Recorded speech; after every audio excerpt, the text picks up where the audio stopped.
അമേരിക്കയുടെ പടുകൂറ്റൻ യുദ്ധക്കപ്പലുകളെ നേരിടാൻ ഇറാൻ ഉപയോഗിക്കുന്ന ഒരു യുദ്ധതന്ത്രമുണ്ട്, മോസ്കിറ്റോ ഫ്ലീറ്റ്. ഹോർമൂസ് കടലിടുക്കിൽ വലിയ യുദ്ധക്കപ്പലുമായി ചെന്നാൽ അമേരിക്കൻ മിസൈലുകൾക്ക് മുമ്പിൽ തകരുമെന്ന് ഇറാന് നന്നായിട്ടറിയാമായിരുന്നു. അതുകൊണ്ട് അവർ ഇറക്കിയത് ആയുധങ്ങൾ ഘടിപ്പിച്ച നൂറുകണക്കിന് സ്പീഡ് ബോട്ടുകളാണ്. ഇതിന് പ്രധാനമായ രണ്ട് ഗുണങ്ങളുണ്ട്. ഒന്ന്, ഇത്രയും ചെറിയ ബോട്ടുകളെ റഡാറുകൾക്കും സാറ്റലൈറ്റുകൾക്കും കൃത്യമായി ട്രാക്ക് ചെയ്യാൻ പ്രയാസമാണ്.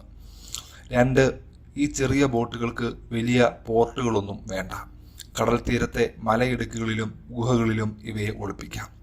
മിന്നൽ വേഗത്തിൽ വന്ന് ആക്രമിച്ച് തിരിച്ച് ഗുഹകളിലേക്ക് അപ്രത്യക്ഷമാകാൻ ഇവയ്ക്ക് സാധിക്കും. ഇത് വലിയൊരു ഇറാനിയൻ ബുദ്ധിയാണെന്ന് കരുതുന്നുണ്ടെങ്കിൽ തെറ്റി.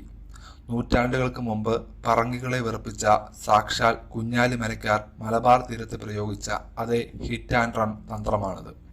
അന്നത്തെ ആ മരക്കാർ പടവുകൾ തന്നെയാണ് ഇന്നത്തെ ഇറാന്റെ മോസ്കിറ്റോ ഫ്ലീറ്റ്.